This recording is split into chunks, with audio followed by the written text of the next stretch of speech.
اور جس نے مجھ سے محبت کی احب اللہ، اس نے اللہ سے محبت کی۔ پھر فرمایا اب غضبہما، جس نے علی سے بغض رکھا اس نے مجھ سے بغض رکھا، اور جس نے مجھ سے بغض رکھا اس نے اللہ سے بغض رکھا، اور جس نے اللہ سے بغض رکھا اس کا ٹھکانہ جہنم ہے۔ تو کسی سے لڑنے کی ضرورت نہیں ہے، جاننا جس کے دل میں علی کا بغض ہوگا وہ جہنمی ہے، اس لیے کہ فیصلہ مصطفیٰ نے کر دیا، جو علی کا پیارا ہوگا وہ مصطفیٰ کا پیارا ہوگا، اور جو مصطفیٰ کا پیارا ہوگا وہی خدا کا پیارا ہوگا، اور جو خدا کا پیارا ہوگا اس کا ٹھکانہ جنت ہوگا۔ عزیزان گرامی، حضرت مولا کائنات علی شیر خدا کرم اللہ تعالی وجہ الکریم نے 4 سال کچھ مہینے خلافت کے مامور کو سنبھالا، اور آپ کو بھی شہید کیا گیا۔ کتنے صحابی، حضرت سیدنا ابو بکر صدیق رضی اللہ تعالی عنہ موت سے گرفتار ہو کر، آپ بیمار ہو کر شہید ہوئے، مگر حضرت عمر فاروق اعظم اور حضرت عثمان غنی رضی اللہ تعالی عنہ ان کو شہید کیا۔ ایک روایت یاد آ گئی حدیث پاک میں، اللہ کے نبی صلی اللہ علیہ وسلم ایک پہاڑ پر تشریف فرما تھے، اس پہاڑ کا نام ذہن میں نہیں ہے، تو پہاڑ ہلنے لگا۔ جب پہاڑ ہلنے لگا تو اللہ کے نبی نے فرمایا اسبت یا جبل، اے پہاڑ ٹھہر جا، انت نبی انت صدیق وانتم شہیدان۔ حدیث کے الفاظ ہیں، فرمایا کہ تو ہل رہا ہے، تیرے اوپر ایک نبی ہے، ایک صدیق ہے اور 2 شہید ہیں۔ کیا فرمایا میرے سرکار نے؟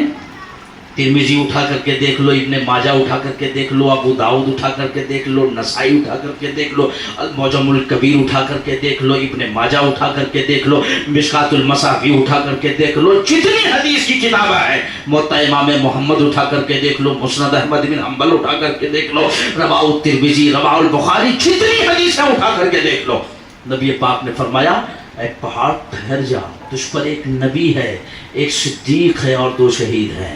تاریخ بتاتی ہے کہ مصطفیٰ تھے اور حضرت ابو بکر صدیق تھے اور حضرت عمر تھے اور حضرت عثمان تھے، حضرت عمر اور حضرت عثمان تھے۔ فرمایا نبی میں ہوں، صدیق میرا یار غار ہے، اور شہید ایک عمر ہے اور ایک عثمان ہے۔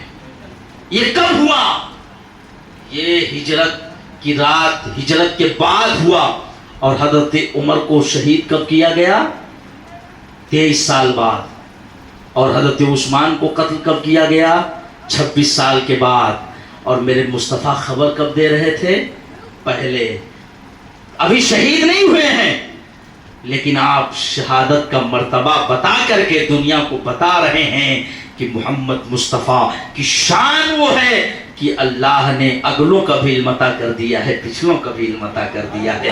اس لیے میرے امام فرماتے ہیں اور کوئی غیب کیا تم سے نیہا ہو بھلا، جب نہ خدا ہی چھپا تم پہ کروڑوں درود۔ اور چنانچہ یہی ہوا، حضرت عمر کو بھی شہید کیا گیا، اور حضرت عثمان تو نبی پاک نے فرمایا 2 شہید ہیں، ایک صدیق ہے، تو نبی خود موجود تھے، اور حضرت صدیق اکبر کو صدیق کہا جاتا ہے، اور حضرت عمر اور حضرت عثمان غنی کے بارے میں نبی پاک نے فرمایا یہ 2 شہید ہیں، ان قریب انہیں شہید کیا گیا۔ عزیزان گرامی، حضرت علی رضی اللہ تعالی عنہ کی شان محتاج تعارف نہیں ہے۔ حضرت علی کی ایک کرامت بیان کر کے اپنی گفتگو ختم کروں گا انشاءاللہ۔ آپ محبتوں کے ساتھ ایک بار اور درود پاک پڑھیں، اللہم صل علی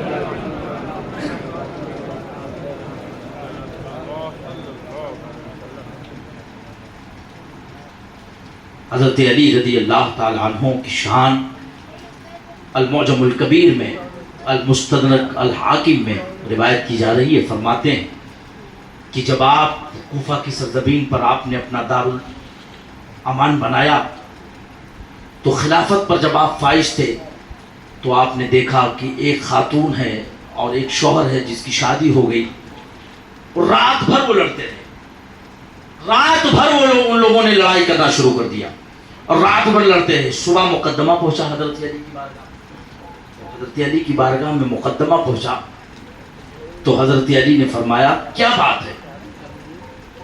تو اس شخص نے کہا یا علی ہم نے ان سے شادی کی تھی، مگر جب شب زفاف کی رات جب میں ان کے پاس گیا تو میری صورت میں نے جب انہیں دیکھا تو مجھے ایک ایسی ہیجانی کیفیت ہوئی کہ میری ہمت نہ ہو سکی کہ میں انہیں چھو سکوں۔ چنانچہ اسی بات پہ گفتگو ہو رہی تھی، اسی بات پر جھگڑا ہو رہا تھا، اللہ کے نبی صلی اللہ علیہ وسلم نے اس مرد کو بلایا اور بلانے کے بعد اس خاتون سے کہا سنو میں تمہیں ایک بات بتاتا ہوں۔ عورت متعجب میں پڑ گئی، تعجب میں پڑ گئی، کیا بات؟ حضرت علی نے کہا کچھ سال پہلے ایک زمانہ تھا، بصرہ کی سرزمین پر تم تھے اور تمہاری ماں تھی، تم اپنے چچا کے بیٹے سے محبت کیا کرتی تھی، ایک رات غفلت میں آ کر کے تم نے شیطان کے راستے پر چل کر کے تم نے زنا کر لیا، اور جب تم نے زنا کر لیا تو تم حالت حمل سے ہو گئی، اور 9 مہینے بعد جب بچہ پیدا ہوا تو تمہاری ماں نے اور تم نے مل کر کے اس بچے کو ایک کپڑے میں لپیٹ کر فلاں کوڑے کرکٹ میں تم نے اسے وہاں ڈال دیا تھا، لیکن ہاں صرف اتنا نہیں کیا، جب تم نے اس کی لاش کو وہاں رکھا اس بچے کو، تو تھوڑی ہی دیر بعد ایک کتا آیا اور اس کتے نے اس بچے کو کاٹنا چاہا تو تم نے پتھر اٹھا کر کے مارا، وہ پتھر کتے کو تو نہ لگا مگر وہ پتھر آ کر کے اس لڑکے کو لگا، اس لڑکے کو جب لگا تو اس کا سر پھٹ گیا، اور اس کے بعد ایک قافلہ گزر رہا تھا، جب قافلے نے دیکھا اس بچے کو تو اٹھا لیا، اور اٹھانے کے بعد اس کی پرورش کی، اور پرورش کرنے کے بعد آج اس کا نکاح ہوا۔ تو دیکھو یہ جو تم نے پتھر مارا تھا وہ پتھر کتے کو تو نہیں لگا تھا مگر اسی لڑکے کو لگا تھا۔ جب اس کے سر سے بال ہٹایا گیا تو دیکھا ایک اینٹے کا نشان تھا، پتھر کا نشان تھا۔ آج بھی ہمارے سر میں اگر کہیں زخم ہو تو زندگی میں اس میں بال نہیں آتا، وہ زخم نشان بن جاتا ہے۔ چنانچہ جب حضرت علی کے حکم پر اس کے بال پر ہٹایا گیا تو دیکھا کہ پتھر کے نشانات تھے۔ نبی پاک صلی اللہ علیہ وسلم کا غلام حضرت علی نے فرمایا کہ یہ تیری بیوی نہیں ہو سکتی، یہ تیری ماں ہے۔ اس نے اقبال جرم کیا، ہاں علی یہ حقیقت ہے جو آپ نے کہا، ایسا ہی ہوا تھا۔ حضرت علی فرماتے ہیں یہ تیرا بیٹا ہے، تیرا شوہر نہیں ہو سکتا۔ یہ زمانہ کب ہوا تھا؟ 30 سال پہلے، اور حضرت علی آپ کی خبر دے رہے ہیں کہاں ہے جو مصطفیٰ کی شان میں کم انگلیاں اٹھایا کرتے ہیں، کہتے ہیں نبی کو یہ معلوم نہیں، نبی کو وہ معلوم نہیں، یہ نبی نہیں غلام نبی ہے۔ اور 22 سال پہلے کیا ہو رہا ہے حضرت علی آج خبر دے رہے ہیں، جب حال ہے ان کے دیوانوں کا تو پھر مصطفیٰ کا عالم کیا ہوگا۔ اس لیے بریلی کے تاجدار نے فرمایا تھا جب ان کے گدا بھر دیتے ہیں صاحب زمانہ کی جھولی، محتاج کا جب یہ عالم ہے تو مختار کا عالم کیا ہوگا۔ جب علی کے علم کا یہ عالم ہے تو نبی کے علم کا عالم کیا ہوگا۔ نعرہ رسالت مسلک اعلی حضرت جشن شہید اعظم، نعرہ رسالت۔